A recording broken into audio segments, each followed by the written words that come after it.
Hello and welcome to How to Log In. It's your host back again with yet another interesting tutorial video. In this video, I'm going to teach you how you can log into your Mr. Cooper Mortgage log account. Go ahead and open your Chrome or Edge browser and in the Google search bar search for Mr. Cooper Mortgage Login. Click on the first link which appears on your screen. You can see this is the official site of Mr. Cooper. Go ahead and click on the sign in which is on the top right hand corner of your screen. It will lead you to the Mr. Cooper Mortgage login portal. Go ahead and write down your username, your password, and click sign in.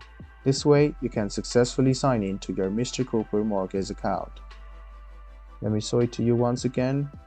Go to the Mr. Cooper's official page and click on sign in, which is on the top right hand corner of your screen. It will lead you to the login portal where you should write down your username, your password, and click sign in. If you have forgotten your username or password, these two are the links you want to go through to retrieve your account or to recover your password once again.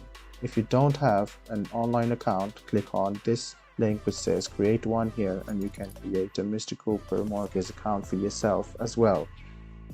I hope this video was helpful for you. If you still have any kind of confusion, please do mention us on the comment section down below. Like the video, subscribe to the channel, and do hit the bell button for more. Hope to see you in the next video as well. Until then, goodbye, take care, and make sure you enjoy.